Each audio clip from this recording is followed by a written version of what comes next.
Semangat pagi, Assalamualaikum warahmatullahi wabarakatuh. Salam sejahtera bagi kita semua. Sebelum kita mulai pelajaran hari ini, alangkah lebih baiknya kita berdoa untuk keyakinan dan kepercayaan masing-masing. Berdoa dimulai.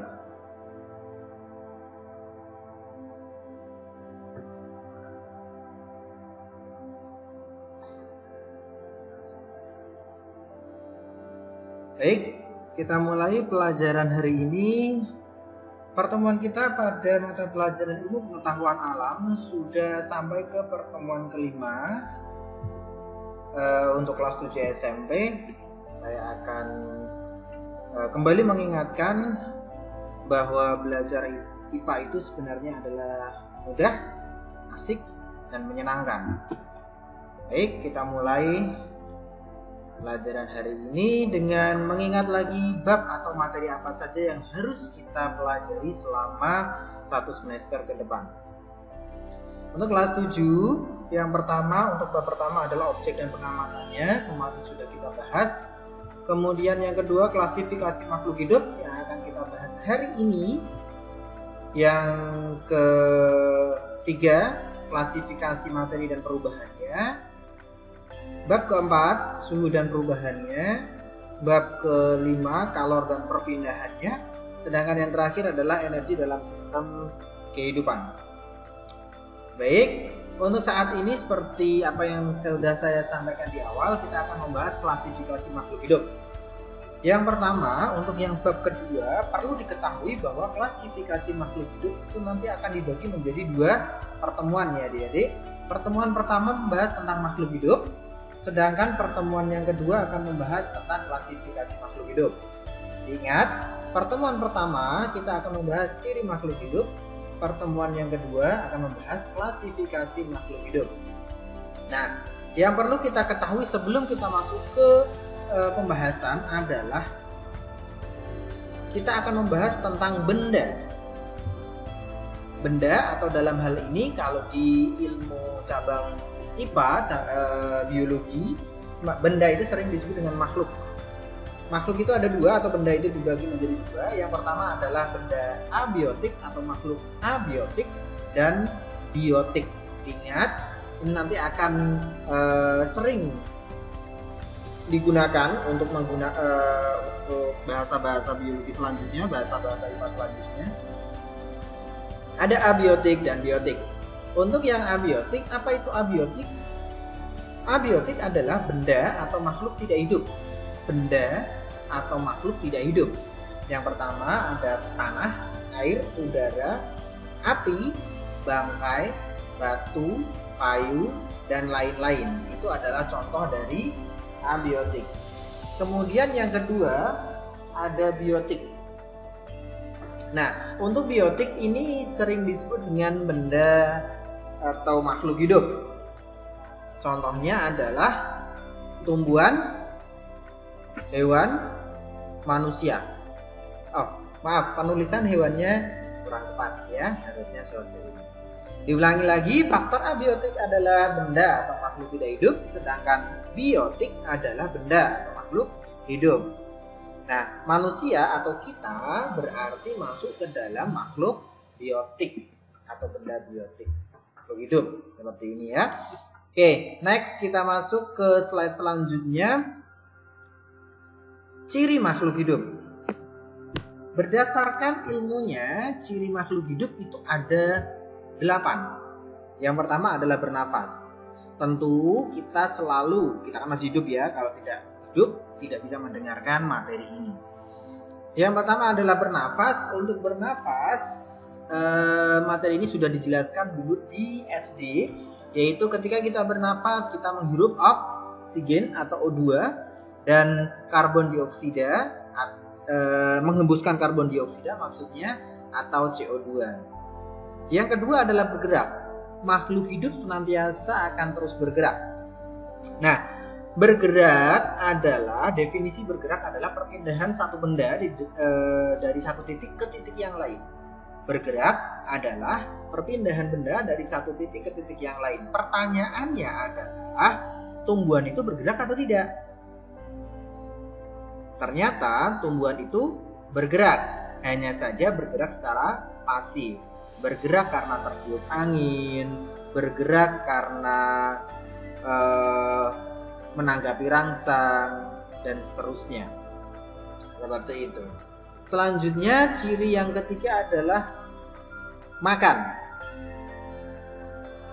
Makhluk hidup pasti akan membutuhkan makanan. Untuk apa? Untuk menyuplai energi agar dia bisa bertahan hidup. Kemudian yang keempat adalah berkembang biak, bereproduksi. Makhluk hidup akan bereproduksi untuk mempertahankan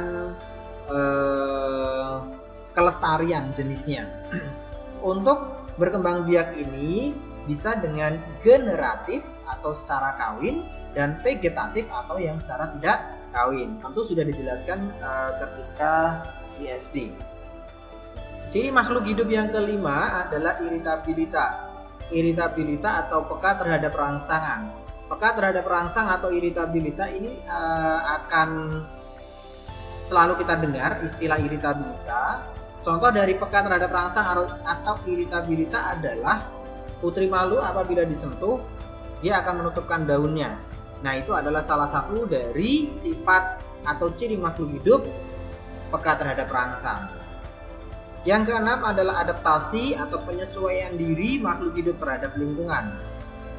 Nah, adaptasi ini bisa berbagai macam. Adaptasi nanti akan kita bahas. Adaptasi ada adaptasi morfologi, ada adaptasi fisiologi, ada adaptasi behavior atau tingkah laku. Tapi itu nanti di kelas 8 ya. Kita hanya cukup mengetahui dulu ciri makhluk hidup, yaitu dapat beradaptasi. Kemudian yang ketujuh adalah tumbuh dan berkembang. Yang namanya makhluk hidup pasti akan tumbuh dan berkembang. Kalau tidak tumbuh dan berkembang berarti bukan makhluk hidup. Tumbuh tidak harus bertambah tinggi, berkembang tidak harus bertambah lebar.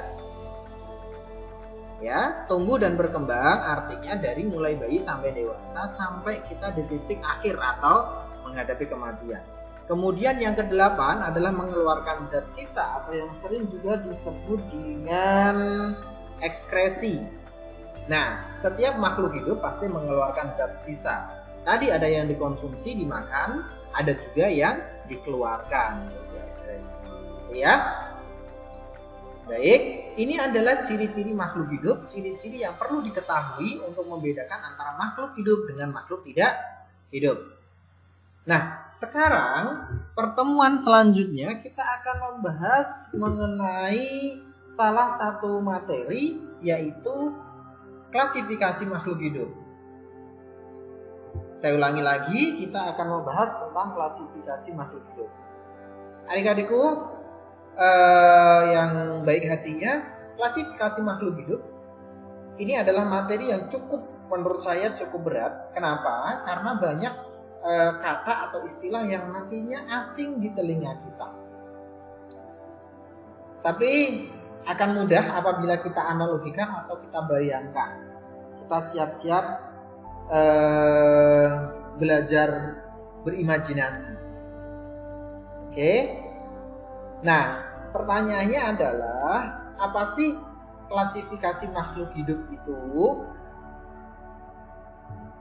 Klasifikasi makhluk hidup adalah suatu kegiatan untuk mengelompokkan makhluk hidup menjadi golongan atau unit yang lebih kecil. Sekali lagi, klasifikasi makhluk hidup adalah suatu kegiatan untuk mengelompokkan makhluk hidup menjadi golongan atau unit yang lebih kecil. Misal, dalam sekolah, kenapa harus dikelompokkan? Ada kelas 5 SD, kelas 6 SD, kelas 7 SMP, ada kelas 8 SMP. Kenapa harus dikelompokkan? Untuk membagi-bagi setiap tingkatan umur atau pengetahuan seperti itu ya. Tujuannya seperti itu, agar tidak digabungkan secara general, agar bisa dibagi sesuai dengan apa yang mereka butuhkan. Itu adalah klasifikasi makhluk hidup. Sekali lagi, klasifikasi makhluk hidup adalah suatu kegiatan untuk mengelompokkan makhluk hidup menjadi golongan atau unit yang lebih kecil. Nah, ternyata di dalam IPA, ilmu klasifikasi makhluk hidup itu dipelajari sendiri. Ilmu yang mempelajari klasifikasi makhluk hidup disebut dengan taksonomi.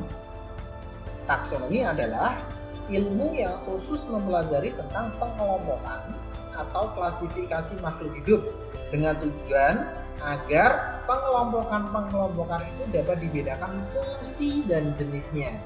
Untuk membedakan apa? Fungsinya, fungsi dari makhluk hidup tersebut. Nah, orang pertama yang mengelompokkan makhluk hidup satu dengan yang lain adalah Bapak Carolus Linnaeus. Beliau adalah bapak taksonomi internasional dunia pertama yang mengelompokkan makhluk hidup itu berdasarkan ciri-cirinya. Misal, manusia berkaki 2, kambing berkaki 4, berarti manusia dengan kambing berbeda. Nah, pertanyaannya adalah manusia dengan kera. Kera punya kaki berapa?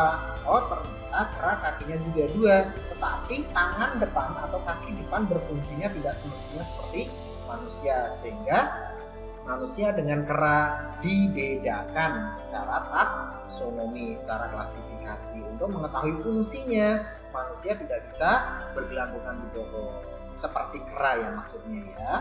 Nah, selanjutnya adalah urutan klasifikasi makhluk hidup. Urutan klasifikasi ini adik-adikku perlu tahu dan perlu paham. Kenapa? Jika adik-adikku nanti belajar sampai tingkat SMA dengan jurusan IPA atau kalian kuliah dengan jurusan biologi, klasifikasi, jurusan yang lain, dan semoga saya doakan semuanya bisa sampai kuliah jenjang yang tertinggi, yang paling tinggi, sehingga nanti kalian ilmunya akan semakin banyak dan akan bermanfaat bagi lingkungan sekitar. Urutan taksonomi ini yang perlu diketahui adalah urutannya ya. Urutannya tidak boleh diganggu juga, tidak boleh diacak. Urutannya yang pertama paling besar adalah kingdom. Sekali lagi saya ulangi, urutan paling atas atau paling luas adalah kingdom. Urutan yang kedua adalah divisio dan phylum. Nah, kenapa urutan nomor 2 ini ada 2 nama, divisio dan phylum? Karena untuk taksonomi tingkatan yang kedua, divisio hanya diperuntukkan oleh tumbuhan saja, sedangkan phylum hanya diperuntukkan untuk hewan saja. Gitu ya. Jika ada pertanyaan, urutan klasifikasi dari hewan berarti kingdom, phylum, divisionya tidak ada. Urutan taksonomi dari tumbuhan berarti kingdom, divisio, phylumnya tidak ada. Paham ya? Selanjutnya yang ketiga adalah kelas atau klasis. Kemudian yang keempat ordo atau bangsa. Yang kelima adalah family, keluarga atau suku. Yang keenam genus atau marga. Yang ketujuh atau yang terakhir adalah species atau jenis. Diulangi lagi dari awal.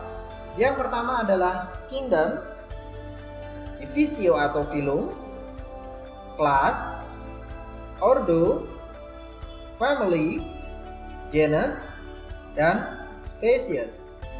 Sekali lagi agar ingat. Yang pertama adalah kingdom, divisio atau phylum, class, ordo, family, genus, dan terakhir species. Diingat-ingat ya, jangan sampai terbalik-balik. Karena ini akan bermanfaat ketika nanti kelas 9 ujian akhir, walaupun rencananya tidak akan ada ujian akhir, tapi setidaknya dari sekolah nanti akan ada penilaian akhir. Nah, bisa jadi soal ini akan berubah. Kingdom, divisio atau phylum, class, ordo, family, genus, species. Dari atas ke bawah memiliki banyak persamaan ciri. Semakin ke bawah semakin banyak persamaan ciri. Saya ulangi, semakin ke bawah semakin banyak persamaan ciri. Contoh atau misal, kingdom. Salah satu kingdom adalah kingdom animalia atau kingdom hewan, kelompok hewan. Nah, kelompok kingdom animalia atau hewan itu banyak sekali deh. Ada nyamuk, ada gajah, ada jerapah, ada singa, ada semut, Nah, pertanyaannya adalah spesies dari gajah dan semut sama atau tidak? Berbeda. Kenapa? Ciri-cirinya berbeda. Nah, kalau dibandingkan semut dengan nyamuk, ciri-cirinya hampir sama atau tidak? Oh, ternyata hampir sama. Kakinya ada 3 pasang atau 6. Terus kemudian dia memiliki segmen-segmen di dalam tubuhnya. Berarti spesiesnya juga hampir sama. Seperti itu ya. Saya ulangi lagi, semakin ke bawah, semakin besar angkanya, berarti semakin banyak ciri persamaannya. Next, kita mulai materi selanjutnya. Nah, tadi sudah saya singgung di sedikit tentang kingdom. Kingdom dibagi menjadi 5. Kingdom paling atas tadi ya, paling luas ya. Ada 5, yang pertama adalah Monera, yang kedua adalah Protista, yang ketiga adalah Fungi, yang keempat Plantae, yang kelima Animalia. Saya akan ulangi lagi dari awal. Yang pertama adalah Monera, bukan Morena ya. Yang kedua Protista, yang ketiga Fungi, yang keempat Plantae, dan yang kelima Animalia. Nah, yang perlu kita ketahui adalah adik-adikku, Monera, Protista, Fungi, Plantae, dan Animalia ini klasifikasinya sangat luas sekali. Tapi tenang, untuk kelas 7 materinya tidak semua disampaikan. Ya, yang penting kita tahu saja. Yang pertama adalah Monera. Apa itu Monera? Monera berasal dari kata mono. Ingat, kalau ada istilah mono itu artinya 1. Kalau ada istilah di berarti 2. Kalau ada istilah tri berarti 3. Kalau ada istilah tetra berarti 4. Mono 1, di 2, tri 3, tetra 4. Ya, itu nanti akan diikuti kosakata yang lain. Monera diambil dari kata mono, artinya 1. Berarti ciri utama dari Monera adalah bersel 1. Begitu ya. Yang kedua adalah Protista. Kingdom yang kedua ini adalah kingdom peralihan. Bisa dikatakan Monera, juga bisa dikatakan organisme tingkat tinggi, yaitu seperti Fungi, Plantae, atau Animalia. Karena dia sudah mulai naik kelas, sudah mulai terlihat ciri-cirinya. Kalau Monera masih belum, harus menggunakan mikroskop elektron. Selanjutnya yang ketiga adalah Fungi. Fungi adalah jamur. Fungi itu nama lain dari jamur. Ciri utamanya adalah dia berspora. Saya ulangi, fungi adalah jamur, ciri utamanya adalah berspora. Yang keempat adalah Plantae atau plant, diambil dari kata plant, artinya tumbuhan, berarti dunia tumbuhan.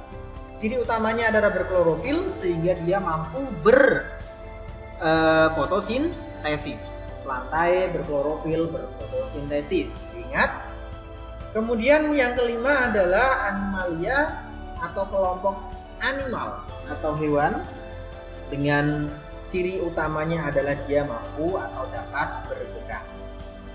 Ya, sambil diingat, kalau bisa dicatat 5 kingdom ini untuk sebagai bayangan saja, tidak perlu dihafalkan, tidak apa-apa. Yang pertama adalah Monera. Monera, organisme bersel 1 adalah organisme prokaryotik. Apa itu prokaryotik? Nanti setelah ini akan dijelaskan prokaryotik itu apa. Monera adalah satu-satunya kingdom yang prokaryotik. Monera adalah satu-satunya kingdom yang prokaryotik.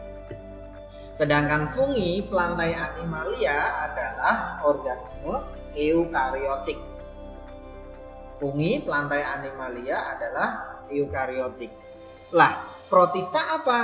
Protista adalah kingdom peralihan dari prokaryotik ke eukaryotik.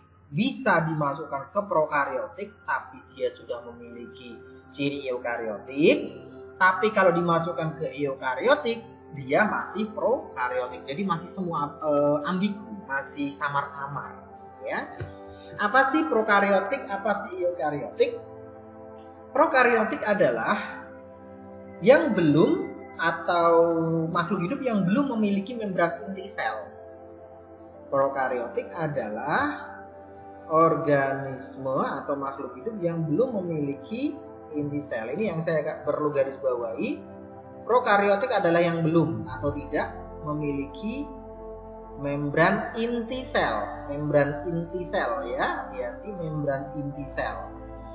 Sedangkan eukariotik adalah organisme yang sudah memiliki membran inti. Prokariotik adalah organisme yang belum atau tidak memiliki membran inti sel, sedangkan eukariotik adalah organisme yang sudah memiliki membran inti sel. Paham ya? Sampai di sini ada pertanyaan? Tidak? Oke. Kalau tidak, saya akan melanjutkan slide-nya.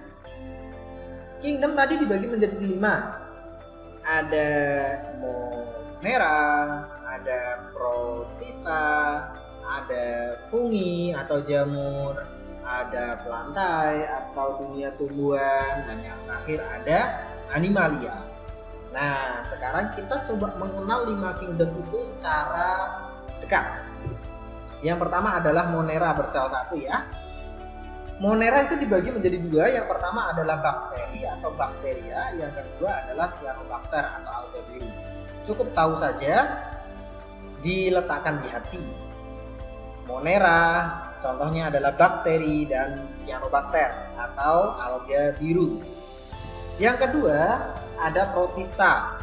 Tadi Protista adalah kelompok peralihan. Nah, ini ada 3. Ada yang mirip jamur, mirip tumbuhan atau yang sering disebut dengan alga, dan ada yang mirip hewan atau yang sering disebut dengan protozoa. Nah, untuk Protista ini nanti tidak banyak keluar, tapi perlu diketahui sih macam-macamnya, tapi nanti tenang, gampang, pelan-pelan. Ini sangat masih muda. Nah, saya akan coba membahas sedikit, ada beberapa contoh yang biasanya keluar di soal kenaikan kelas atau soal akhir semester. Ada gambar-gambar seperti ini deh. Ada gambar yang pertama, yang ini. Ada amuba. Gambar amuba ya. Nah, gambar amuba itu tidak mesti seperti ini. Tidak mesti seperti ini, bisa seperti ini. Saya coba gambarkan di sini. Gambar amuba bisa kadang seperti ini. Nah, bisa seperti ini, bisa seperti ini. Bentuknya nggak jelas, di tengahnya ada inisialnya, ya. Atau kita bisa bayangkan amuba itu seperti kalau kita nonton SpongeBob, di langit itu ada awan. Nah, awan dari serial SpongeBob itu adalah amuba, ya, bentuk dari amuba. Bisa ya, adik-adik? Nah, kemudian yang kedua ada bentuknya yang seperti apa itu? Seperti terong, ya. Itu adalah paramecium. Di sini ada rambut-rambut kecil, yang mengitari tubuhnya. Nah, ini disebut dengan silia. Apa tadi? Silia.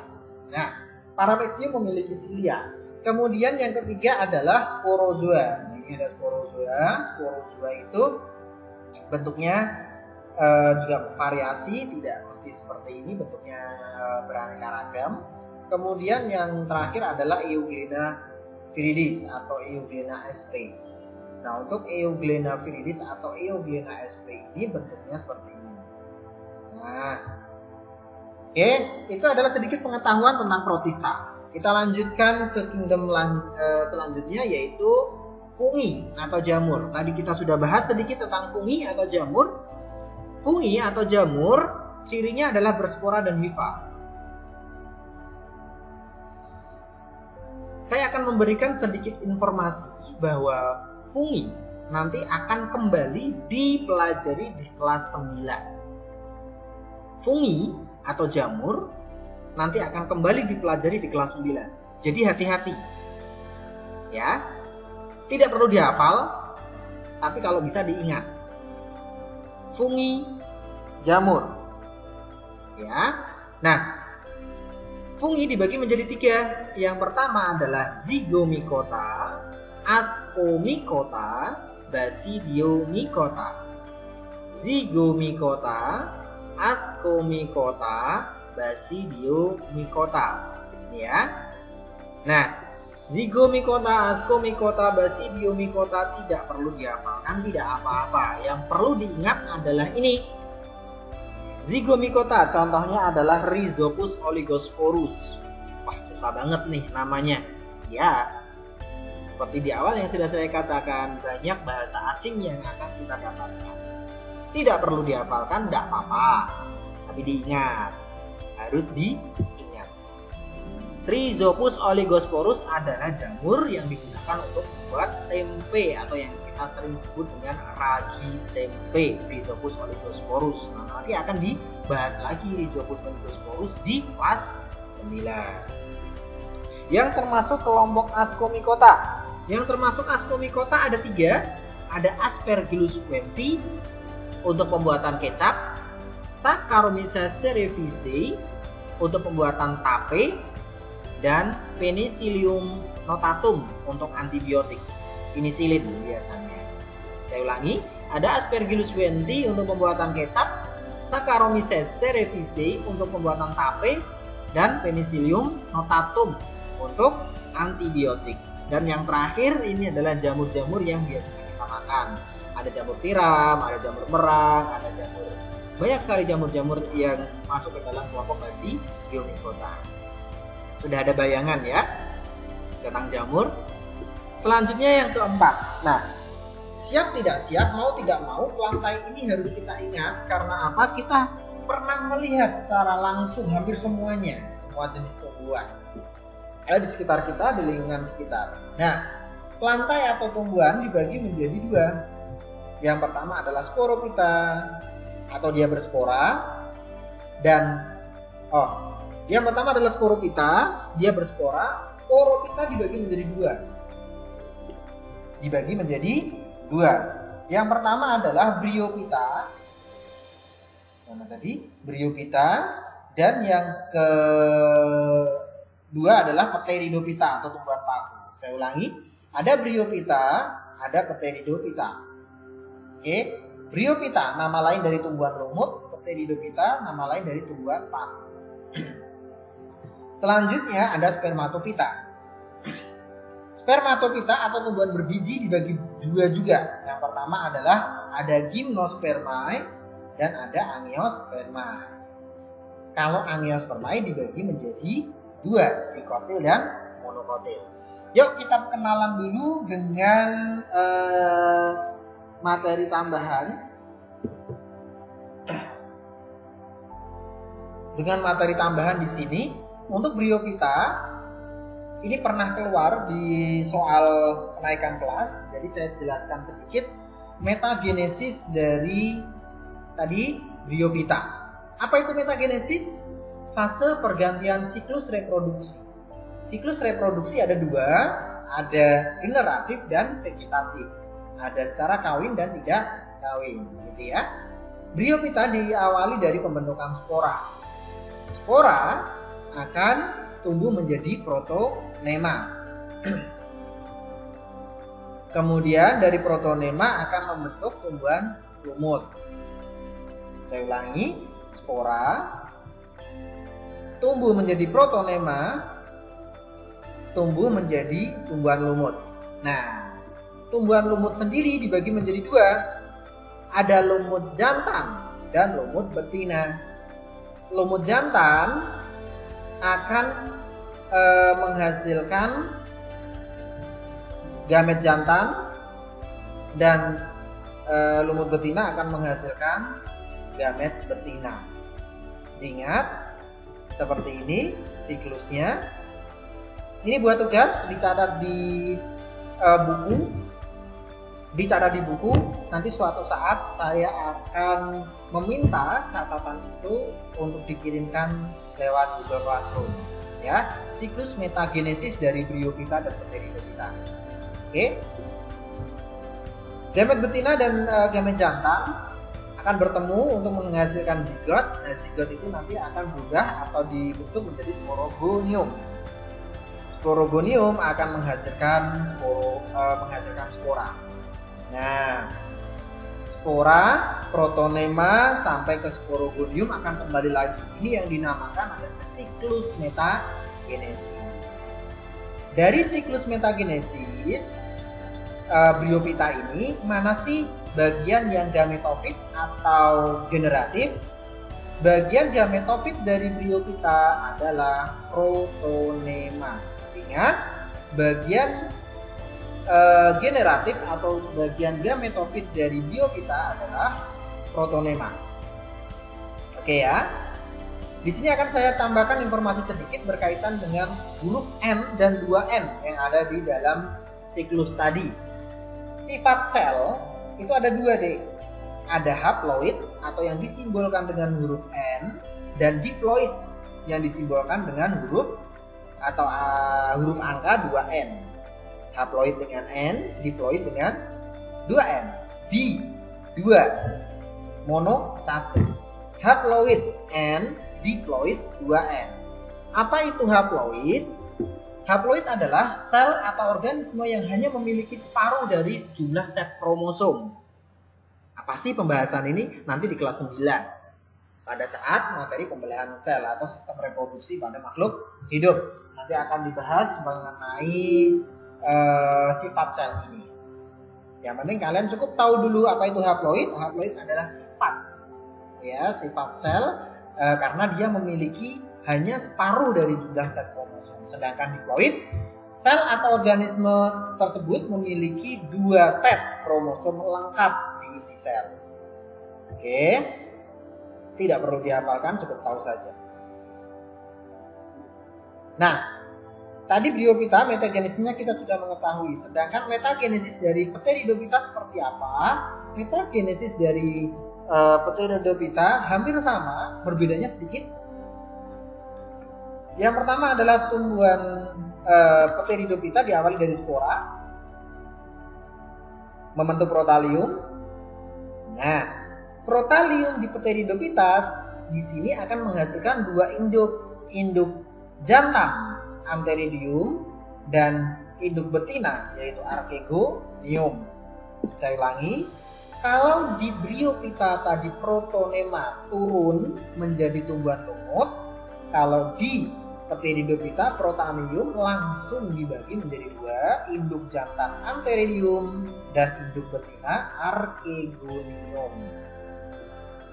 Archegonium, Antheridium akan menghasilkan masing-masing gamet betina atau ovum dan gamet jantan atau sperma. Gamet jantan dan betina kalau bertemu akan menghasilkan zigot. Zigot tersebut akan menghasilkan tumbuhan paku. Dan tumbuhan paku akan menghasilkan sporangium. Maaf, di sini ada kesalahan sedikit, harusnya bukan N tapi 2N di sini ya. Tumbuhan pakunya 2N. Nah, kita tuliskan seperti ini. Kemudian yang perlu diketahui, mana bagian yang berupa gametofit atau perkembangbiakan generatif. Tempatnya adalah di protalium. Sekali lagi, silakan fase metagenesis ini nanti dibuat ulang sama persis dengan tulisan yang ada di slide ini di buku tulis kalian. Suatu saat saya akan meminta catatan itu sebagai bukti kalian pernah melihat atau menonton video ini secara langsung. Ya, ditulis lengkap ya. Nah, tumbuhan paku itu contohnya seperti ini. Sudah pernah lihat ya? Oke, kita sudah sedikit mengenal berkaitan dengan tumbuhan paku. Sekarang Sporophyta sudah ya. Sekarang kita masuk ke Spermatophyta deh. Apa sih Gymnospermae itu? Kita klik Gymnosperma. Tumbuhan Gymnospermae atau berbiji terbuka tadi contohnya adalah Ginkgo biloba, Pinus mercusi atau Pinus, Cissus rumpi atau yang sering kita sebut dengan Pakis lechi, Netum nemon atau yang sering kita sebut dengan Melinjo, dan damar atau Agathis alba. Saya ulangi. Ada beberapa contoh Gymnospermae. Yang pertama adalah Agathis alba, Pinus mercusi atau pinus, cemara juga masuk, Cisas rumfi atau yang sering disebut dengan Pakisheji, Netum nemon ya atau melinjo, dan damar atau yang sering disebut dengan Agathis alba. Diingat ada berapa? Ada 5. Ginkgo biloba, Cisas rumfi, Pinus mercusi, Netum nemon, dan Agathis alba. Melinjo, Pakisheji, pinus atau cemara, Ginkgo biloba, damar. Ingat-ingat. Nah, sekarang kita masuk ke materi perbedaan monokotil dan dikotil. Tadi sudah kita bahas juga tentang Gymnospermae. Sekarang kita masuk ke Amniospermae, monokotil dan dikotil. Perbedaannya ada di sini. Jika kita sudah mengetahui satu contoh, monokotil adalah padi, sudah pernah lihat semua ya. Dikotil adalah mangga. Tentu kalian tidak akan kesulitan dalam membedakan antara monokotil dan dikotil. Akarnya bagaimana, serabut, seperti itu. Nah, silakan dibaca sendiri perbedaan antara monokotil dan dikotil.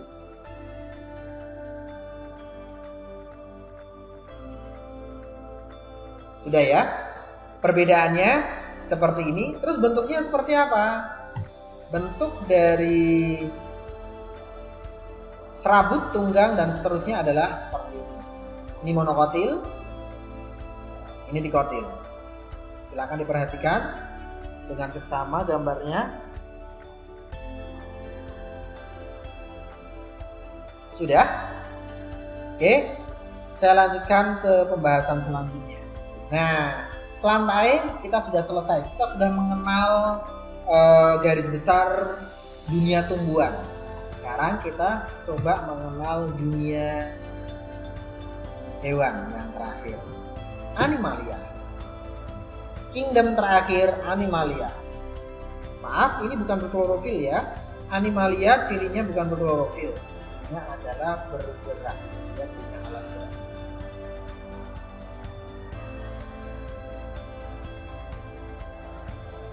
Alat gerak. Aduh, tulisannya. Nah, ada alat geraknya.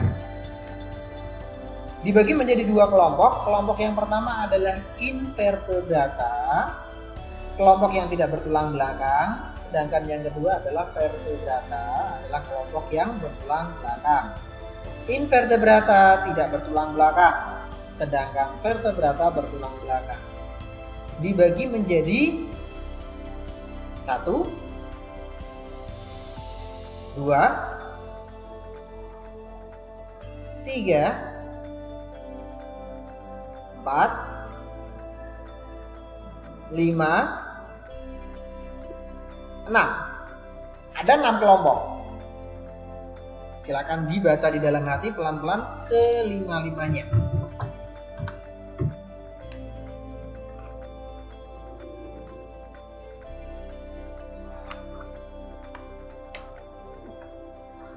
Sudah? Jika sudah, kita coba lihat ciri-cirinya. Porifera memiliki ciri berpori. Contohnya adalah Spongia. Hewan Spongia itu seperti apa sih? Tonton SpongeBob. Spongia kotak, kuning, berdasi, kerjanya di Krusty Krab, tugasnya memasak. Yap, SpongeBob. Porifera, SpongeBob. Coelenterata contohnya adalah ubur-ubur atau Aurelia aurita. Biasanya dikejar Patrick sama SpongeBob. Vermes, cacing. Ada Planaria, ada Lumbricus terrestris. Contohnya cacing Alaska. Moluska, di sini banyak. Ada kelompok Limnae. Limnae ini kucingnya SpongeBob. Gary, siput. Bivalvia atau kerang, dan octopus.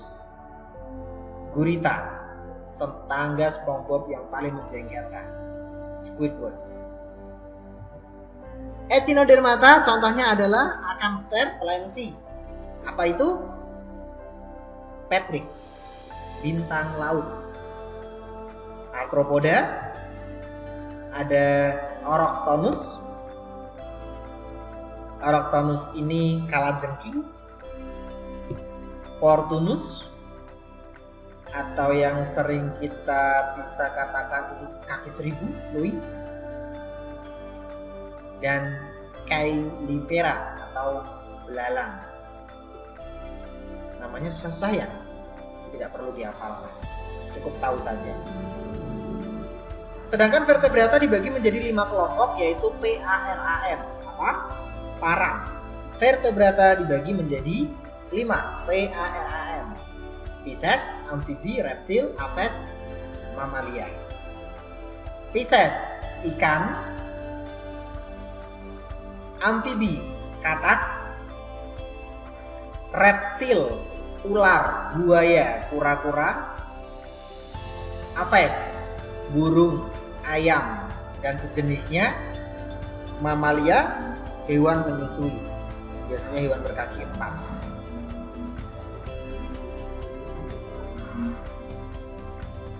Nah, setelah kita membahas tentang klasifikasi tadi yang sangat ribet, sangat banyak nama ilmiahnya, maka di sini kita akan membahas tata nama penulisan ilmiah. Tata cara penulisan nama ilmiah. Ada tata caranya deh, tidak boleh salah menulis nama ilmiah. Tahapannya ada 3. Yang pertama adalah binomial nomenklatur atau nama ilmiah itu harus terdiri dari 2 kata minimal. Seperti tadi yang sudah saya tuliskan, misal octopus sp. Ada 2 kata, kata pertama octopus, yang kedua adalah sp. Sp mengacu kepada spesies. Kata pertama menunjukkan genus, kata kedua menunjukkan spesies. Nanti kita buatkan contohnya. Yang kedua, huruf pada kata pertama ditulis kapital, sedangkan huruf pada kata kedua ditulis huruf kecil. Yang ketiga, dicetak miring kalau diketik. Kalau kalian menulis pakai pensil atau ballpoint, di garis bawah. Nah, contohnya kita lihat saja yuk, biar ada bayangan. Contohnya adalah Oryza sativa. Oryza sativa ini adalah nama ilmiah dari padi. Oryza sativa adalah nama ilmiah dari padi. Cara penulisan yang tepat adalah bisa dicetak miring, bisa di garis bawah. Benar, dua-duanya benar. Huruf pertama dari kata pertama adalah kapital. Huruf pertama pada kata kedua adalah huruf kecil. Ya. Nah, Oryza kata pertama mengacu kepada genus. Saya coba buatkan garis di sini. Oryza adalah genus, sedangkan sativa ini adalah spesies. Nah, kata pertama mengacu kepada genus, kata kedua mengacu kepada spesies. Contoh yang lain, ada Netum nemon. Apa tadi? Melinjo. Penulisannya dilihat.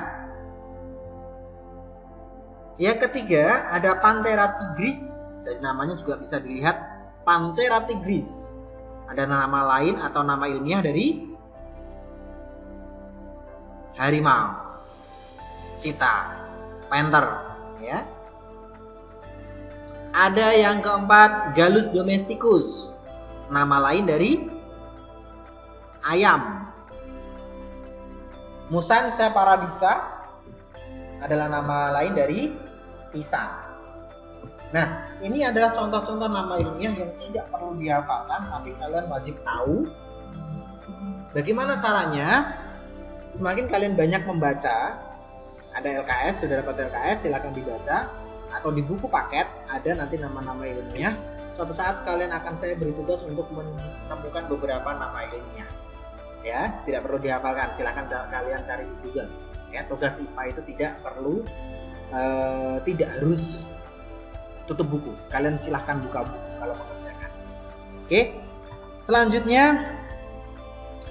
kunci determinasi. Nah, untuk kunci determinasi ini hati-hati. Kenapa saya katakan hati-hati? Biasanya ada satu deret tulisan seperti ini, panjang sekali, satu deret. Hati-hati. Apabila ditanyakan salah satu, misal ada sebuah pertanyaan, ditanyakan jagung. Apa kunci determinasi dari jagung? Apa kunci determinasi dari jagung? Caranya adalah jagung itu terletak di poin berapa? 7B.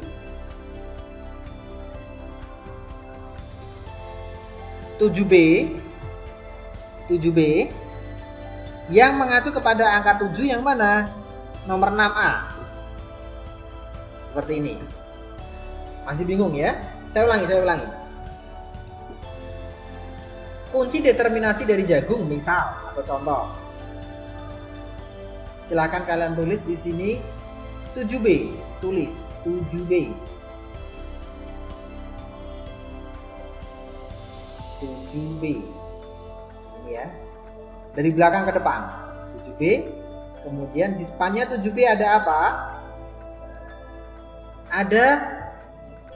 Nah, di sini kan ada angka 7 ya, deh ya.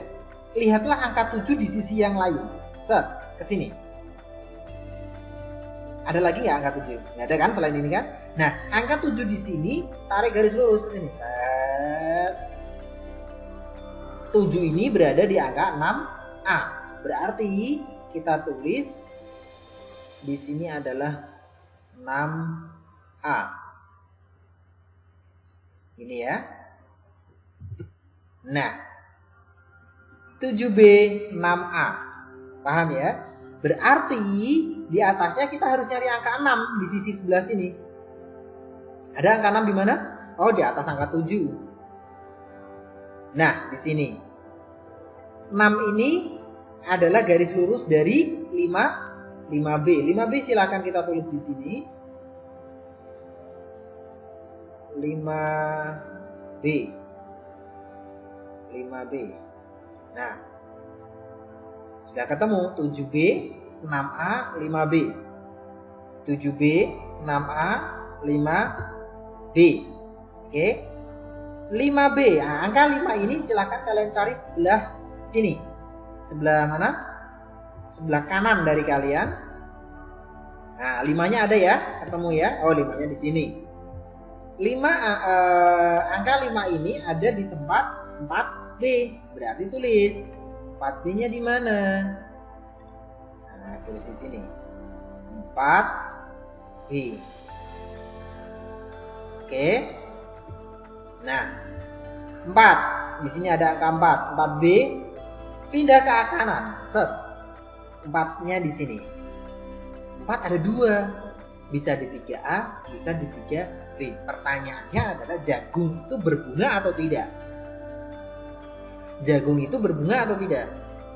Jagung itu punya bunga, tapi tidak bermahkota.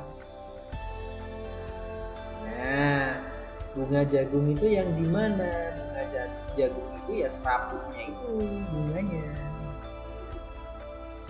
Tumbuhan berbunga berarti 3B. Yuk kita tulis di sini 3B. 3B. Kelihatan ya? 3B. Oke. 3B. Kemudian di sini juga ada 3. 3-nya ada 2. Berpembuluh tidak, Dek? Dia punya xilem phloem tidak? Ternyata punya. Berarti gimana? Sini. Nah, seperti ini ya. Terus kemudian yang terakhir 2B saya tulis dulu.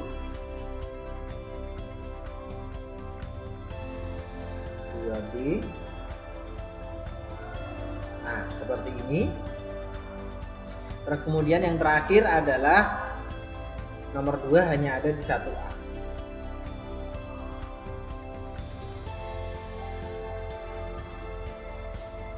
Nah, silakan dibolak-balik atau diulangi video untuk membaca kunci determinasi ini sampai paham. Ya. Kenapa? Karena materi ini cukup sering keluar juga dan banyak siswa yang tidak paham. Caranya seperti itu tadi. Jadi kunci determinasi dari jagung adalah 1A, 2B, 3B, 4B, 5B, 6A, dan 7A.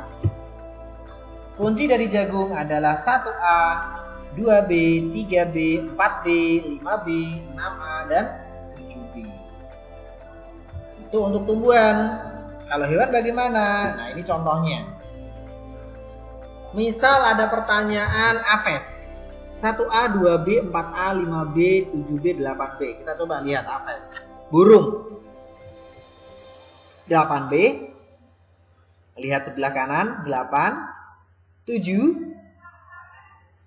7. 5. 5. 4A. 6. 3B. Oh, harusnya di sini ada ya. Mohon maaf, saya lingkari dulu. Nah, harusnya seperti ini. Kemudian ini 2B dan 1A. 1A, 2B, 3B, 4A, 5B, 7B, dan 8B. Oke. Pembahasan tentang kunci determinasi nanti bisa diulang-ulang sampai kalian paham. Kemudian di sini kita akan membahas tentang mikroskop. Mikroskop yang biasanya mikroskop itu ada dua, ada mikroskop cahaya seperti ini yang ada di gambar, kemudian ada mikroskop elektron. Mikroskop elektron biasanya bentuknya besar, hanya ada di laboratorium besar. Ya, kalian bisa temukan nanti kalau punya kesempatan bisa di LIPI, ya, Lembaga Ilmu Pengetahuan Indonesia, pusatnya penelitian di Bandung. Terus kemudian di UI, di UGM, di Undip ada, tetapi skalanya kecil, hanya orang-orang tertentu saja yang bisa memegang. Untuk mikroskop cahaya ini bisa ditemukan di sekolah pun juga sudah ada mikroskop cahaya. Bentuknya ada yang seperti ini, ada yang seperti ini bermata dua, dan ada yang seperti ini. Nah, umumnya yang dimiliki oleh sekolah adalah pada gambar yang ketiga, gambar yang terakhir seperti ini. Mikroskop ditemukan oleh Johannes Janssen, Hans Janssen, Galileo Galilei, Anthony van Leeuwenhoek. Ada 4 tokoh, tapi yang paling terkenal adalah Anthony van Leeuwenhoek dan Zacharias Janssen. Oke. Nanti silakan diingat-ingat. Bagian-bagian dari mikroskop. Silahkan kalian lihat, kalian baca bagiannya, amati mana yang bagian lensa okuler, mana yang lensa objektif, mana yang skrup pengarah kasar, mana yang diafragma, mana yang revolver, mana yang skrup pengarah halus, mana yang lengan atau pegangan, mana yang kaki, dan seterusnya. Ya, silahkan dilihat.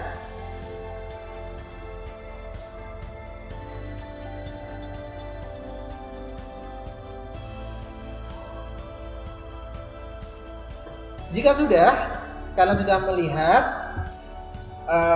kalian tentunya tidak perlu menghafalkan, cukup diingat-ingat saja bagian-bagian mana yang sekiranya penting, yaitu lensa okuler, lensa objektif, revolver, diafragma, pegangan atau lengan, skrup kasar, skrup halus, dan cermin.